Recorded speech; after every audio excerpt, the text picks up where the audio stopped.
नाज़रीन न्यूज़ 18 में आपका खैर मकदम और आप देख रहे हैं खबर दोपहर। खबर दोपहर में इस वक्त जम्मू कश्मीर से बड़ी खबर आ रही है। जम्मू कश्मीर के बारामूला में इनकाउंटर, 3 पाकिस्तानी मिलिटेंट हलाक, जम्मू कश्मीर पुलिस का एक एहलकार शहीद हुआ है। हथियार और गोला बारूद भी जब्त किया गया है। आईजीपी कश्मीर का बयान। तो बड़ी खबर इस वक्त आ रही है जम्मू कश्मीर से, जहां 3 पाकिस्तानी मिलिटेंट को हलाक किया गया। जम्मू कश्मीर के बारामूला में ये इनकाउंटर हुआ है। जम्मू कश्मीर पुलिस का एक एहलकार शहीद हुआ है। हथियार और गोला बारूद जब्त किया गया है, आईजीपी कश्मीर का दावा। तो बड़ी खबर इस वक्त जम्मू कश्मीर से आ रही है, जहां इनकाउंटर हुआ है, 3 पाकिस्तानी मिलिटेंट हलाक किए गए हैं। जम्मू कश्मीर पुलिस का एक एहलकार इसमें शहीद भी हुआ है। हथियार और गोला बारूद जब्त किए गए हैं, आईजीपी कश्मीर का दावा। तो तस्वीरों में भी देख सकते हैं, बारामूला की तस्वीर है, इनकाउंटर के मुकाम की तस्वीर है, जहां अब से थोड़ी देर पहले इनकाउंटर हुआ जिसमें 3 पाकिस्तानी मिलिटेंट को हलाक कर दिया गया, मार गिराया गया। जम्मू कश्मीर पुलिस का एक एहलकार भी इसमें शहीद हुआ है। हथियार और गोला बारूद जब्त किया गया है, आईजीपी कश्मीर का दावा। और इससे पूरे मामले पर बात करेंगे अपने नुमाइंदे सज्जाद से, जो इस वक्त फोन लाइन के जरिए हमारे साथ जुड़े हैं। सज्जाद, बड़ी खबर आ रही है बारामूला से, 3 मिलिटेंटों को मार गिराया गया है। जी आजम, मैं आपको बता दूं कि सुबह सुबह ये इनकाउंटर शुरू हो गया। इसमें कहा जा रहा है कि 3 पाकिस्तानी मिलिटेंट जो हैं उनको हिलाक कर दिया गया है, और इसमें एक पुलिस का नौजवान है, वो भी शहीद हो गए हैं इस इनकाउंटर में। सुबह सुबह इनकाउंटर हुआ, मिलिटेंटों की इत्तला मिलने के बाद सिक्योरिटी फोर्सेस ने इलाके को घेरे में ले लिया, और जिसके नतीजे में कहा जा रहा है कि पुलिस का कहना है कि छुपे बैठे मिलिटेंटों ने उन पे फायरिंग की, और फायरिंग के शुरू होते ही, दोनों तरफ के फायरिंग के शुरू होते ही 3 मिलिटेंट जो है वो है मारे गए हैं। और सज्जाद 3 मिलिटेंट तो मारे गए, पुलिस का क्या कुछ कहना है इस पूरे मामले में? 3 ही मिलिटेंट थे, क्या इस वक्त सर्च ऑपरेशन वहां पर जारी है? बिल्कुल, पुलिस का ये कहना है। आईजीपी कश्मीर ने अभी ट्वीट करके ये कहा है कि 3 मिलिटेंट थे, और हमारी जो है सोर्सेज के इंफॉर्मेशन के मुताबिक अभी 3 मिलिटेंट ही थे इस इनकाउंटर में। लेकिन इस इनकाउंटर में एक पुलिस का जो स्पेशल टास्क फोर्स है पुलिस के, उसका एक नौजवान भी उसने भी शहादत पाई है। इलाके में पुलिस, सीआरपीएफ, आर्मी लगी हुई है, और पूरे इलाके को पूरे इलाके की सर्च ऑपरेशन अभी जारी है, और किसी भी जो है किसी भी इंसान को यहाँ आने जाने में तो जो है नहीं दिया जा रहा है। जी आजम, बिल्कुल सज्जाद, एक चीज और जानना चाहिए, देखने में जिस तरह की तस्वीरें हम देख पा रहे हैं, रिहायशी इलाका दिखाई दे रहा है, तो क्या किसी सिविलियन को भी किसी तरह का कोई नुकसान पहुंचा है? बिल्कुल, आपकी बात सही है कि रिहायशी इलाका है। मैं बिल्कुल स्पॉट पे हूँ इस वक्त। गुंजान आबादी वाला इलाका है, लेकिन हमारी इतलात के मुताबिक चूंकि कुछ फैसले पर मीडिया जो है मीडिया को रोक दिया गया है, और अभी तक ये इन्फॉर्मेशन है कि किसी भी सिविलियन को अभी तक सब ठीक ठाक है अंदर, और जो है इलाके को अभी तक पूरे घेरे में लिया है, और इस सर्च ऑपरेशन जो है जारी है, सैनिटाइजिंग ऑपरेशन जारी है इस पूरे इलाके की। जी यादव, ये भी आईजीपी कश्मीर का बयान आया, उन्होंने ये भी कहा कि बड़ी मिकदार में गोला बारूद भी जब्त किया गया है। आपकी बात सही है कि हमारे भी जो है अहदेदार, उनसे बात हुई पुलिस या आर्मी के, उनका भी यही कहना है कि बड़ी मिकदार में जो है गोली बारूद जब्त किया गया है। जो दूसरा मटेरियल है, नक्शा वगैरह, वो भी जब्त किया गया है। और इस पूरे मामले को जब इनकाउंटर खत्म हो जाएगा तो हो सकता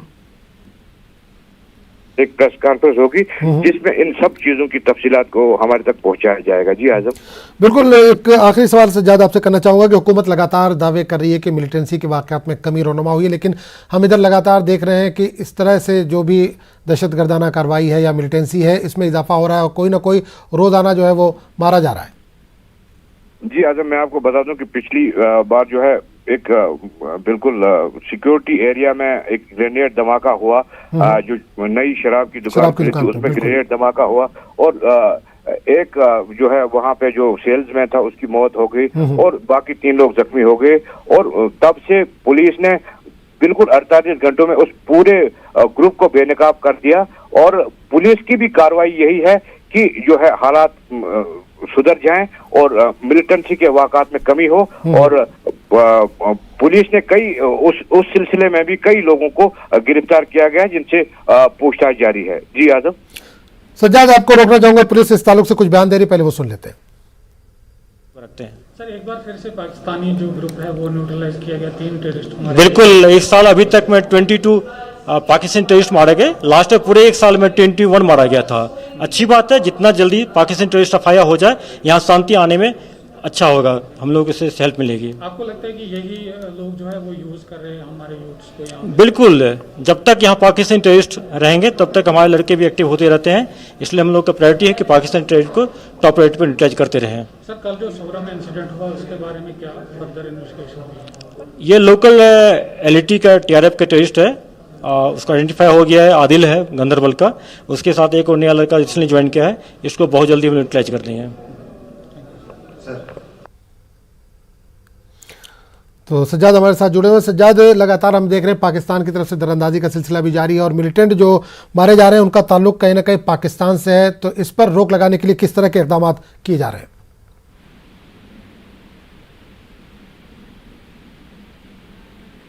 सज्जाद, आप तक आवाज पहुंच रही है? जी जी जी बिल्कुल।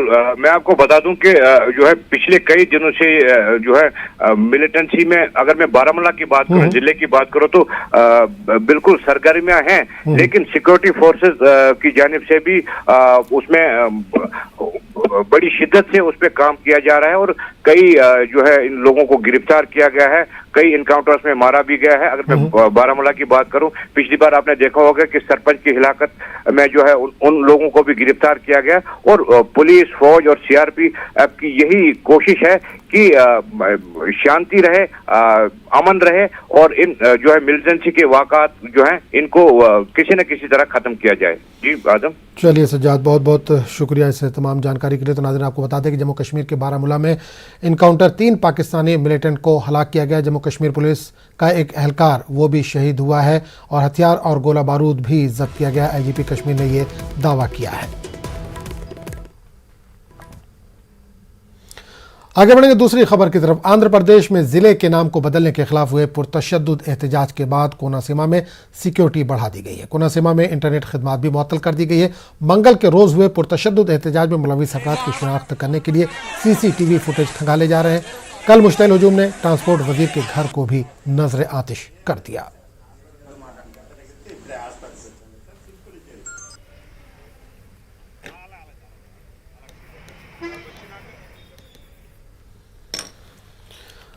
और इस पूरे मामले पर बात करने के लिए हम रुख करेंगे अपने नुमाइंदे इसहाक के पास, जो इस वक्त सीधे तौर पर हमारे साथ जुड़े हैं। इसहाक, आंध्र प्रदेश में ज़िले के नाम को बदलने को लेकर कई दिनों से सियासत चल रही है। पुरतशद्दुद एहतजाज भी देखने को मिला, कोनासीमा में खासकर सिक्योरिटी भी बढ़ा दी गई है। किस तरह का माहौल इस वक्त आप देख पा रहे हैं, किस तरह के हालात हैं वहाँ पर? हाँ आजम, आज कल रात को 10 बजे के बाद जो है ना सिचुएशन कर्फ्यू और लगाने के बाद जो है ना आज सुबह में पूरी तरह से कंट्रोल में है सिचुएशन, जहाँ के स्पेशल पुलिस बटालियन और दीगर जो डिस्ट्रिक्ट के पुलिस है उन सभी को वहाँ पे एक गश्ती और पूरी तरह से चेकिंग की जा रही है, जहाँ पूरी तरह से कंट्रोल में है। अभी तक जो है ना लगभग 50 लोगों को जो है ना हिरासत में लिया गया है इस कल के तशद्दुद के मामले में। वही जो केसेस जो है ना लगभग 6 के करीब केसेस ने बुक की गई है। एक तरह से देखा जाए तो कोनसीमा का जो नाम कोनसीमा अम्बेडकर जो बदलने के बाद जो है ना वहाँ से इस महीने के 18 तारीख को जो है ना यहाँ से हुकूमत ने नोटिफिकेशन दी। इस पर जो है ना 20 तारीख को कोनसीमा साधना समिति एक कायम किया गया, जो नाम को बदलने को जो है ना एहतजाज करने का दिया था। कल जो है ना पूरे अमान से रैली निकालने की जो है ना कोशिश की थी, इसको जो है ना रोकने की पुलिस ने कोशिश की, उस वजह से जो है ना लाठीचार्ज हुई। उसके बाद जो है ना बरहम जो प्रोटेस्टर्स है वो पूरे जहाँ पूरी तरह से आगजनी और बसेस को जला देने की बात जो है ना यहाँ तक कि मिनिस्टर के घर को पूरी तरह से आग लगा दी। उनके मिनिस्टर और उनके जो फैमिली मेंबर्स थे उनको जो है ना पुलिस ने वहाँ से निकालने की बड़ी जद्दोजहद करने के बाद जो है ना उन्हें सेफ जगह पर ली गई। वही दूसरी तरफ एमएलए सतीश के घर को भी आग लगाने के बाद जो है ना सिचुएशन बहुत इतना वरिष्ठ हो गया कि खुद जो डिस्ट्रिक्ट के एसपी और जो डीएसपी है वो खुद घायल हो गए इन खतराओं की वजह से। तो इस सिचुएशन को जो है ना रात को 8 बजे तक ये सिचुएशन चलने के बाद जो है ना दीगर मुकामों से जो पुलिस फोर्सेस को बुलाने के बाद जो है ना पूरी रात को 10 बजे जो है पूरी तरह से सिचुएशन थोड़े से कंट्रोल हुआ, जहाँ के इंटरनेट सर्विस और कर्फ्यू को रात को नाफिज करने के बाद जो है ना पूरी तरह से आज सुबह में जो पुलिस जो है ना पूरी तरह से अमलापुरम और दीगर जो इलाके पूरे है सभी इलाकों में जो है ना पूरी तरह से 144 के सेक्शन और 30 को नाफिज कर दिया गया, जिनमें अमाम को जो है ना बाहर आने के लिए रोक दिया गया है। आज बिल्कुल इसाक, एक चीज जानना चाहिए, कोना सीमा का नाम बदलने को लेकर ये हंगामा बरपा हुआ, तो इसकी मुखालफत कौन कर रहा है? सभी लोग कर रहे हैं या कुछ खास तबका या कोई ग्रुप है जो इसकी मुखालफत कर रहा है? कोना सीमा जो नाम जो है ना वो पहले से कभी सही से इतने सालों से डिमांड की जा रही है। तो अप्रैल के महीने में जो नए जिलों को गवर्नमेंट रखी गई उसमें जो है ना कोना सीमा नाम जो है ना कायम किया गया। उस पर वहाँ के जो लोकल पूरे जो लीडर्स और जो आवाम है वो उन्हें खुशाई थी। उसके बाद जो है ना इस महीने के 18 तारीख को जो नोटिफिकेशन दिया यानी कोना सीमा के नाम को जो है ना अम्बेडकर का नाम रखने के बाद जो है ना वहाँ के लोगों को इसको एतराज हुआ कि कोना सीमा नाम ही रखना चाहिए। लेकिन बाद में जो कोना सीमा अम्बेडकर रखने के बाद जो है ना वहाँ के लोग जो है ना इस पे प्रदर्शन करना शुरू किए और डिमांड कर रहे हैं कि जो नाम कोना सीमा रखा गया उसी नाम को रखने की वो डिमांड करे। वही दूसरी तरफ वहाँ के जो लोकल पीपल है और जो लोकल के लीडर्स है वो सभी जो है ना कोना सीमा नाम ही रखने की मांग कर रहे। तो इस वजह से जो है ना पहले से एक तरफ कल का जो वाकया है उसमें एक तरफ दिखाई गया कि पुलिस जो है ना नाकाम हुई अपने पहले इंटेलिजेंस डिपार्टमेंट या बिल्कुल आपने जिक्र किया पुलिस नाकाम रही, पुरतशद्दुद एहतजाज हुआ, इसमें एक मिनिस्टर के घर को आग लगा दी, एक एमएलए के घर पर भी आतिशज़दगी का वाकया पेश आया। सीसीटीवी फुटेज खंगाल रही है पुलिस, क्या कुछ गिरफ्तारियां अभी तक हुई हैं इसमें बड़े पैमाने पर? लगभग 50 के करीब यानी 40 पर 6 लोगों को जो है ना अभी तक जो है ना हिरासत में ले लिया गया इन वाकयों में। और बाकी जो है ना सीसीटीवी फुटेज और मीडिया जो सोशल मीडिया में जो वीडियोस आए उनके जरिए जो है ना दीगर जो लोग हैं उन्हें भी हिरासत में लेने की कोशिश करे। लेकिन ये जो डिमांड है कोना सीमा का जो वो अभी तो थामने का नाम तो नहीं लेगा। लेकिन फिल वक्त जो पुलिस फोर्सेस और जो डिपार्टमेंट की तरफ से ली गई 144 सेक्शन और कर्फ्यू इसकी वजह से फिल वक्त जो कंट्रोल में है। लेकिन वो वहाँ के जो आवाम है वो कह रहे हैं कि कोना सीमा का जो नाम है वही रखना चाहिए, उसको बदलने पे किसी तरह का। बिल्कुल ऐसा कि आखिरी सवाल, कल रात में जो वाकया पेश आया, पुरतशद्दुद वाकया पेश आया, कई घरों को आग लगाई गई, वो तो एक अलग है। उसके बाद से पुलिस सिक्योरिटी बढ़ाई गई वहाँ पर, अब हालात कैसे हैं? क्या नॉर्मल है हालात? अब तो नॉर्मल हालात है, जहाँ से पूरी तरह से पुलिस सिक्योरिटी फोर्सेस और पूरे उतरने के बाद जो है ना बिल्कुल अब तो हालात नॉर्मल है। लेकिन जो नाम बदलने का जो डिमांड है उन लोगों का वो तो फिल वक्त डिमांड अभी भी कर रहे। वही जो पॉलिटिकल लीडर्स है जो वो उन्होंने भी अपील किया कि सभी पॉलिटिकल लीडर्स जो ने अपील की है कि पुरअमन शांति कायम करे। वही दूसरी तरफ गवर्नमेंट को हिदायत दी गई जो लोकल के वहाँ के लोग है उन लोगों की डिमांड जो है कोना सीमा उसी नाम को रखने पर तवज्जो दे। कहीं को बोले तो वहाँ के जो लोग हैं वो सेंटिमेंट उन लोगों का जो कोना सीमा है जो कोस्टल बेल्ट है तो उन लोगों के पहले से कोना सीमा के नाम से ही जाना जाता था। वो east Godavari west Godavari district तो होंगे लेकिन जो कोना सीमा जो बेल्ट है वो कोस्टल डिस्ट्रिक्ट का जो बेल्ट है वो पहले से ही कोना सीमा वो जाना जाता है। तो इस वजह से जो है ना कोना सीमा का नाम रखने का जो डिमांड है वो फिल वक्त हुई है। पॉलिटिकल लीडर्स भी जो है इस नाम को ही कंटिन्यू करने की डिमांड कर। चलिए बहुत बहुत शुक्रिया इसाक इस तमाम जानकारी के लिए। फिलहाल वक्त हो चला एक छोटे से ब्रेक का, ब्रेक के बाद हम फौरन हाजिर होते हैं।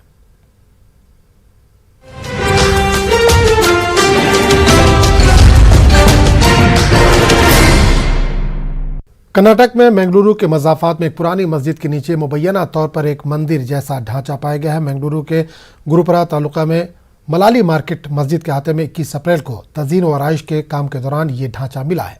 विश्व हिंदू परिषद के लीडरों ने जिला इंतजामिया से अपील की है कि जब तक दस्तावेजात की तस्दीक नहीं हो जाती तज़ीन व आराइश का काम रोक दिया जाए। वीएचपी ने आज हिंदू रस्म थम्बोला प्राशा अदा की। वीएचपी के मुताबिक कारकुनान इस मस्जिद के बाहर पहुंच गए और हंगामा बर्पा करने लगे। ये तमाम लोग पुरानी मस्जिद में पूजा करने का मुतालबा कर रहे थे। यह नहीं, इन लोगों ने मस्जिद के बाहर इबादत भी की जिसके पेश नज़र माहौल काफ़ी कशीदा हो गया था। इसको देखते हुए मंगलुरु के मलाली में वाक़ जुमा मस्जिद इलाके में दफ़ा 144 नाफिज कर दी गई है। इबादतगाह से 500 मीटर के अंदर 26 मई की सुबह 8 बजे तक पुलिस तैनात रहेगी। और इस पूरे मामले पर बात करने के लिए हम सीधे रुख करेंगे बेंगलुरु का, जहां से नुमाइंदे रऊफ इस वक्त जुड़े। रऊफ, कर्नाटक से लगातार खबरें आ रही हैं, इससे पहले टीपू सुल्तान की जो बनाई हुई मस्जिद थी, जामा मस्जिद थी, उसको लेकर तनाज़ा था। अब एक मलाली मस्जिद का नया मामला सामने आया, क्या है पूरा मामला? जी देखिए, मंगलूर के मड़ली इलाके में अब्दुल्ला मदनी दरगाह और यहाँ पर मौजूद मस्जिद के सिलसिले में ये तनाज़ा सामने आया है। और यहाँ से कुछ कदमों दूर मौजूद मंदिर का ये इंतजामिया का ये दावा है कि इस मस्जिद और दरगाह के इहाते में मंदिर का एक ढांचा, मंदिर नुमा ढांचा मौजूद है। ये मामला उस वक्त मंजर आम पर आया जब यहाँ पर तज़ीन कारी हो रही थी। मस्जिद की और दरगाह की तामीर नू और तामीराती काम यहाँ पर हो रहे थे। इस दौरान ये बात का इन्हें इंकशाफ हुआ कि यहाँ पर मंदिर जैसा ढांचा मौजूद है, तो लिहाजा आज जो है यहाँ पर यहाँ की जो भजना मंदिर है वहां पर केरला के एक ज्योतिष को, नुजूमी को बुलाकर ये बात का पता लगाने की कोशिश की जा रही है कि क्या वाकई यहाँ पर मंदिर थी या नहीं। ये हिंदू तंजीमों की जानिब से ये कोशिश हो रही है। तो इसके पेश नजर यहाँ पर सख्त हिफाजती इंतजाम किए गए हैं और सख्त चौकसी बरती जा रही है। ये तनाज़ा जो है एक ऐसे वक्त पैदा हुआ है जबकि मुल्क में जो है ज्ञान व्यापी मस्जिद का तनाज़ा जारी है। न सिर्फ मंगलोर बल्कि श्रीरंगापटना की जामिया मस्जिद के सिलसिले में भी तनाज़ा पैदा हुआ है। तो कुल मिलाकर रियासत कर्नाटक की 2 मस्जिदों में इस वक्त तनाज़ा हो रहा है। और यही बिल्कुल रऊफ, ये भी खबर है कि वीएचपी की कारकुनान ने वहां पर पूजा पाठ भी की, उसके बाद हालात कशीदा हो गए। इस वक्त किस तरह का माहौल है? क्या शांति है या पुरअमन माहौल है वहां पर?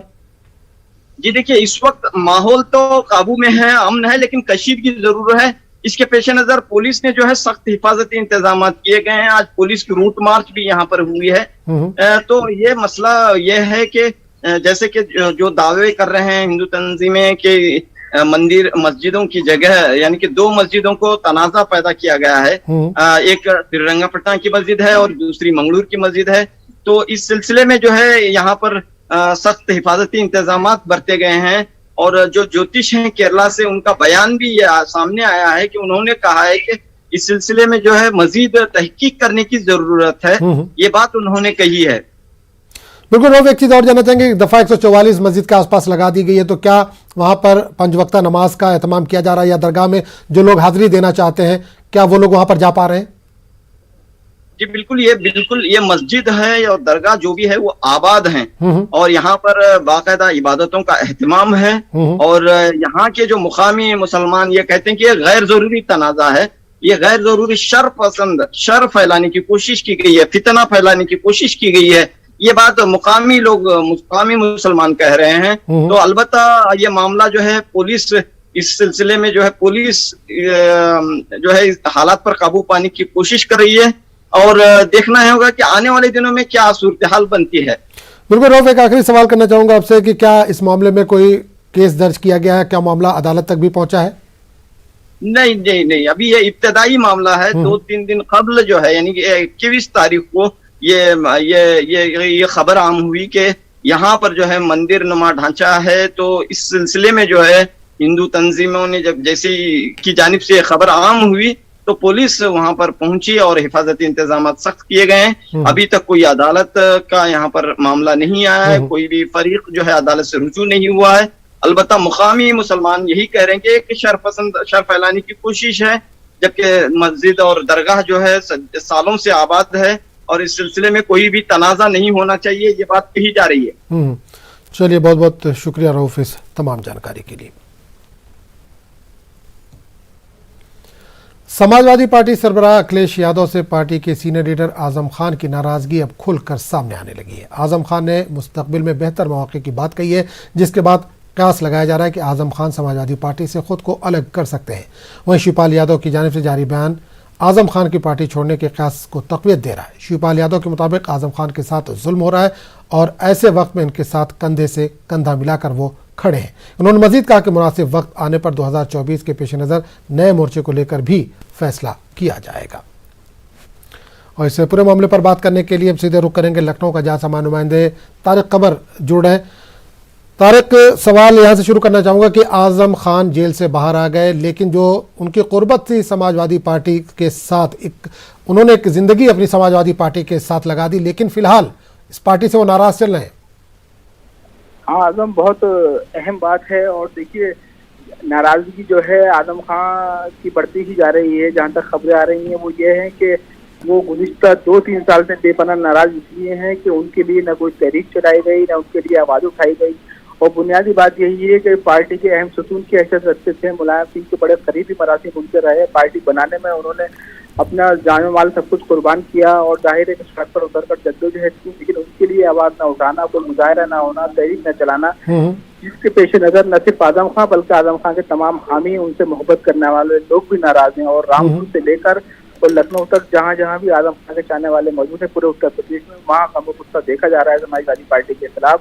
तो देखिए, ये जो खलीज है ये बढ़ती जा रही है। अब देखना यही है कि किस अंदाज से आने वाले इलेक्शन की तैयारी होती है, क्या कुछ नए इक्वेशन सामने आते हैं, क्या हिकमत अमली अखिलेश यादव वजह करते हैं, शिवपाल यादव क्या कहना चाहते हैं।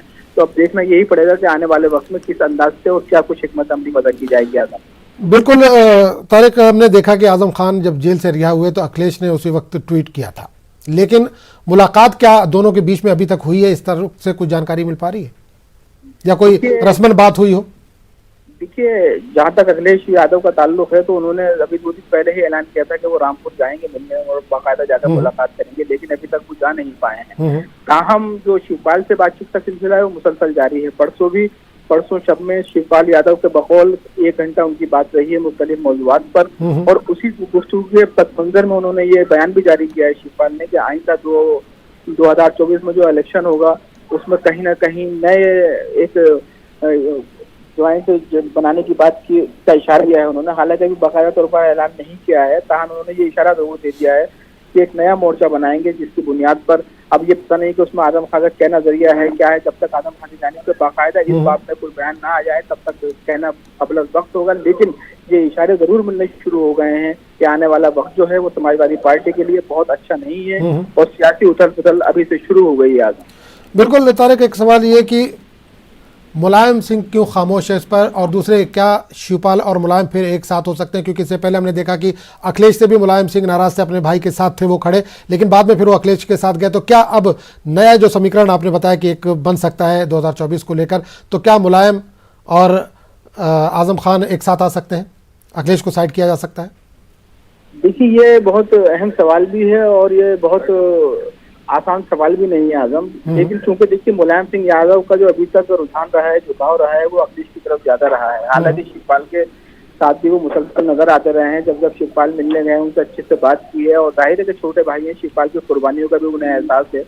ताहम आज़म खान के मामले में मुकम्मल खामोशी, कोई बयान न देना और उनके लिए कोई तहरीक न चलाने के सिलसिले की खामोशी मुलायम सिंह ने जो इख्तियार कर रखी थी, उसको लेकर ये इशारे जरूर मिल रहे हैं कि मुलायम सिंह इस वक्त अखिलेश को न छोड़ने के मूड में हुए हैं और ना ऐसा कोई इशारा उन्होंने दिया है। तो देखिए, ये तो आने वाला वक्त बताएगा कि इक्वेशन क्या बन रही है। काम इतना जरूर है कि मुलायम सिंह के फासले बढ़े हैं आज़म खान के और शिवपाल से करीब हुए हैं। अखिलेश से भी कुछ ना कुछ फासला बढ़ता दिखाई दे रहा है और आज़म खान के ताल्लुक से जो खबरें आ रही हैं वो यही है कि आज़म खान और उनके हामी, उनके अहले खाना पार्टी से बहुत ज्यादा खुश नजर नहीं है। ताहम इस सिलसिले में अभी उनके अहले खाने की जानिब से भी कोई बयान सामने नहीं आया है। आज़म, बिल्कुल तारिक, एक सवाल ये भी कि कांग्रेस भी लगातार टच में रही है। आज़म खान के जेल में थे तो कांग्रेस के कई लीडर उनसे मिलने भी गए।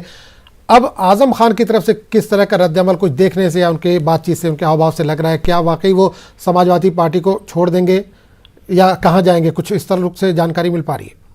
देखिए, कांग्रेस ने, आपको याद होगा कि गुज़िश्ता इलेक्शन के दौरान, इलेक्शन से पहले बहुत कोशिश की थी आज़म खान को अपने साथ देने की, लेकिन आज़म खान ने उसको साफ इनकार कर दिया था कि मैं समाजवादी पार्टी छोड़कर कहीं नहीं जाऊंगा, इस पार्टी में मेरा खून पसीना लगा हुआ है, इस पार्टी को मैंने बनाया है। उसके बाद जो मायावती का बयान आया उसको लेकर भी बहुत कयासाराइयां हुई। चाची मुफ्ती ने ये भी कहा कि कोई इक्वेशन ऐसी बन सकती है कि मायावती और आज़म खान साथ चले जाएं और उसके बाद वो वैसी उनके साथ शामिल हो जाएं तो एक अच्छा सा इक्वेशन बन जाएगा।